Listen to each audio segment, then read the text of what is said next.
Pemirsa, aspirasi dukungan dari berbagai komunitas dan kelompok masyarakat Bali terhadap kepemimpinan Gubernur Bali Wayan Koster maju 2 periode mulai disuarakan setelah sebelumnya mendapat dukungan penuh dari Mahasemaya Warga Pande MSWP Provinsi Bali Pusat pada Pesamuan Agung ke-6 dan Paruman Sulinggih ke-4 MSWP Provinsi Bali Pusat pada Minggu 24 April lalu.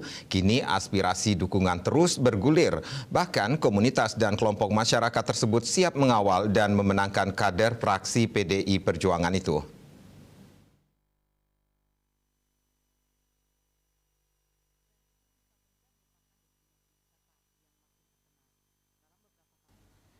Harapan yang muncul secara spontanitas ini sebagai harapan kebangkitan Bali dan berlanjutnya visi misi Nangun Satkerti Loka Bali melalui pola pembangunan semesta berencana menuju Bali era baru.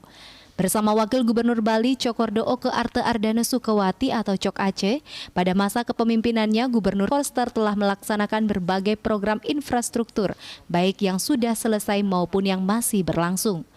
Di antaranya pelindungan kawasan Suci Pura Agung Besakeh yang rencananya akan selesai pada akhir tahun 2022, shortcut Singaraja Mengwitani yang rencananya selesai tahun 2023, pembangunan pelabuhan segitiga emas Sanur di Denpasar, Sampalan di Nusa Penida dan Bias Munjul di Nusa Ceningan, Kabupaten Kelungkung yang sepenuhnya dibiayai APBN Kementerian Perhubungan Republik Indonesia, pembangunan Pusat Kebudayaan atau PKB Bali di Kabupaten Kelungkung, pembangunan Kantor Majelis Desa Adat atau MDA, Provinsi Bali dan Kabupaten Kota Sebali.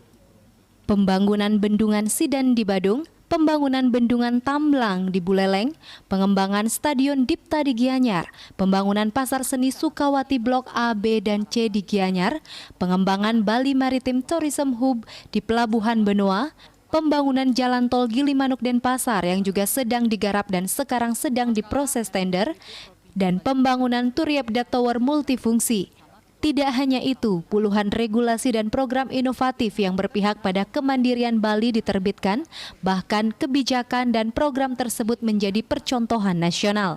Antara lain perlindungan dan penggunaan aksara Bali, keyboard aksara Bali, penguatan desa adat di Bali, penggunaan busana adat Bali, pengelolaan sampah berbasis sumber, pembatasan timbulan sampah plastik sekali pakai, sistem pertanian organik, penggunaan energi bersih, penggunaan kendaraan motor listrik berbasis baterai, tata kelola minuman tradisional destilasi arak Bali, layanan kesehatan tradisional Bali, reformasi birokrasi dan transformasi jabatan struktural ke jabatan fungsional, perlindungan pekerja migran Indonesia Krama Bali, Satgas Gotong Royong berbasis desa adat dalam penanganan pandemi COVID-19, pemanfaatan produk garam tradisional lokal Bali, dan transformasi ekonomi dengan ekonomi Kerti Bali.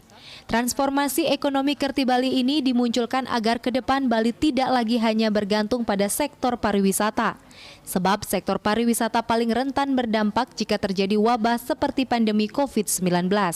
Sehingga diperlukan transformasi struktur dan fundamental ekonomi Bali yang kuat dalam menghadapi goncangan ekonomi dalam skala regional, nasional, dan global. Apalagi konsep ekonomi Kerti Bali ini adalah ekonomi untuk mewujudkan Bali berdikari dalam bidang ekonomi yang dibangun dan dikembangkan berlandaskan nilai-nilai filosofi Satkerti dengan memiliki 6 sektor unggulan sebagai pilar perekonomian Bali. Pertanian dengan pertanian organiknya, sektor kelautan dan perikanan, sektor industri manufaktur dan industri budaya branding Bali, sektor industri kecil menengah atau IKM, usaha mikro kecil menengah UMKM dan koperasi, sektor ekonomi kreatif dan digital, dan sektor pariwisata.